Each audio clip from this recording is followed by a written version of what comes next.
for wife of the president. Federal government reaffirms commitment to empower Nigerian women through agriculture. On the front in Israel, Prime Minister Israel Katz vows to destroy Gaza unless Hamas disarm, frees hostages. And in sports, Nigeria rugby players set for training in United Kingdom ahead Women's Rugby World Series in Canada. And now the details. I am Mike James. Lagos State government has welcomed the wife of the president, Oluremi Tinubu, who is on an official visit to the state. Mrs. Tinubu arrived Lagos last night. On a first official trip to the Center of Excellence, Senator Tinubu will give out empowerment items to 1,000 women at the State House Alausa Ikeja on Saturday. She will, after the event, open the Lagos Industrial Leather Hub, West Africa's biggest in Matori Mushi. In a statement, Commissioner for Information and Strategy, Gbenga Motosho, urged all Lagosians to accord Her Excellency a very warm welcome and the great hospitality for which the state is known. In a bid to promote more inclusive and participatory governance, the Lagos State government has interacted with members of the civil society organizations, CSOs, working on governance to bridge the perceived communication gap between citizens and government. To this effect, the CSOs were engaged to criticize, recommend, and advise on the proposed 2025-27 strategic and communication strategy document organized by the Office of Political, Legislative, and Civic Engagement. At a roundtable session in Ikeja, Convener and Permanent Secretary, Office of Political, Legislative, and Civic Engagement, Sholabomi Shasore, said the document is expected to enhance the inclusion of diverse voices in governance to foster equity and inclusivity, especially youth, women, girls, and people with disabilities. She explained that the communication strategy document implementation would be hinged on 5 pillars to enhance public trust, promote inclusive governance, encourage civic participation, facilitate participatory governance, and strengthen stakeholders' relationship. We expect them to actually drive the implementation of the strategic document with us and also to critique as we go along. We've realized that we cannot do or achieve our objectives without them, and neither can we ensure that the impact objective of the office is achieved if we don't work with the CSOs and the residents and the private sector. And that's what we're trying to achieve here today. While appreciating the Lagos State government for the initiative, some of the CSOs advocated more interactions with citizens before any document is perfected for inclusive governance. So what is happening today is a reinforcement of all of the energies that have been put into getting citizens together. I think if they are able to implement the plan as it has been outlined, it's going to go a long way to close the gap of communication between government and the citizen. This, taking it back to them, letting them know that the government is thinking about them, the government is working hard to make sure and better their life. When they have information, is key. Speaking virtually, the consultant from International Institute for Democracy and Electoral Assistance, IDEA, Nigeria, Mutar Suleiman, briefed the stakeholders on the importance of the document using the SWOT analysis and expressed optimism that the communication strategic document, when implemented, will rebuild public trust and address social disorder in Lagos. Lagos State government has reaffirmed its commitment to eliminating mother-to-child transmission of HIV as part of its broader strategy to achieve an HIV-free generation.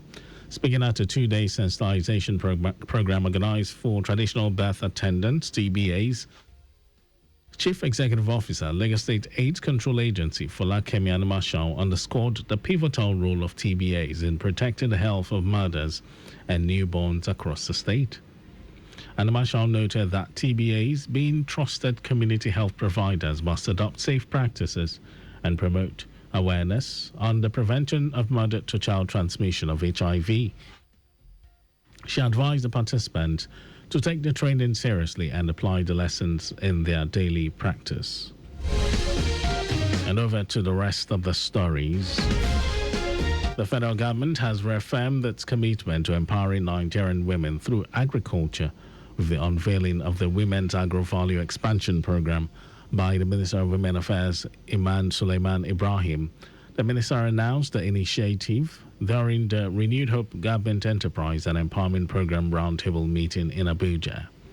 Suleiman Ibrahim commended the Ministry of Humanitarian Affairs and Poverty Alleviation, the National Social Investment Program Agency, and JEEP team, and other stakeholders for their dedication to inclusion and empowerment. The minister emphasized that women's empowerment remains central to nation building, noting that when a woman is empowered, her entire family, community, and the nation benefits through improved health, nutrition, and education outcomes.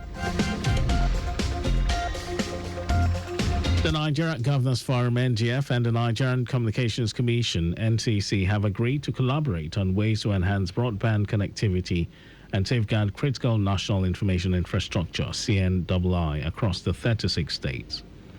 This was revealed during a visit to the Secretariat of the NGF in Abuja by a delegation from the NCC, led by its Executive Vice Chairman and Chief Executive Officer Aminu Maida. Maida emphasized the critical need for alignment between national and subnational digital infrastructure, describing it as a game changer for Nigeria's digital economy.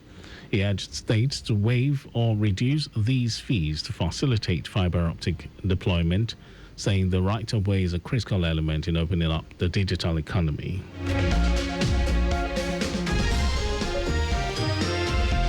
In some foreign news, Israeli Defense Minister Israel Katz has vowed to destroy Gaza City if Hamas did not agree to the SAM, release all remaining hostages in the territory, and end the war on Israel's terms. The statement came after Israeli Prime Minister Benjamin Netanyahu said he had ordered immediate negotiations aimed at freeing all the remaining hostages in Gaza. It will be recalled that earlier this week, Israeli Defense Ministry authorized the call-up of roughly 60,000 reservists to help seize Gaza City. Over to sports news. Two of Nigeria's Women's Rugby League talents, Rachel Ilia and Blessing Aladelu, have been offered opportunities to train with top English clubs in preparation for the Women's Rugby League World Series in Canada this October. This was contained in a statement made available by the Nigeria Rugby League. Both players are part of Nigeria's women's national team, which will face tough opposition, including Ireland, Canada, and Fiji, in a historic competition where the winner qualifies for the 2026 Rugby League World Cup in Australia. Meanwhile, Ilya, who plays locally for Eko Trinity, has emerged as the top try scorer in the Nigeria Women's Rugby League, while Aladielu, who represents the Lagos Bulls, is recognized for her strength and versatility. Nigeria coach Bolu Fagbonu has said the focus of their UK stint will be intensive training rather than immediate playing contracts. That was our news at 12. Just before we go, ensure the registration mark on your vehicle is clear and visible at all times. You can follow us and like all our various social media platforms: X, Traffic Radio 961, Facebook, Lagos Traffic Radio 96.1 FM, Instagram, Lagos Traffic Radio 961. Subscribe and watch our news and programs. It's live on YouTube, Traffic Radio 961, and you can visit our website, www.trafficradio961.ng. You can listen to Lagos Traffic Radio on my Lagos app for timely updates.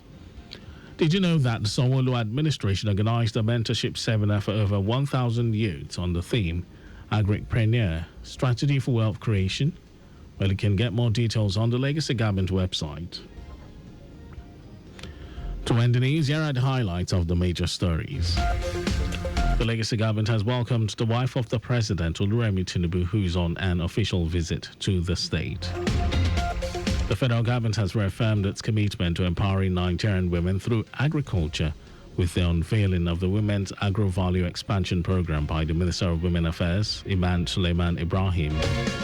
We also told you that Israeli Defense Minister Israel Katz has vowed to destroy Gaza City if Hamas did not agree to the SAM, release all remaining hostages in the territory, and end the war on Israel's terms.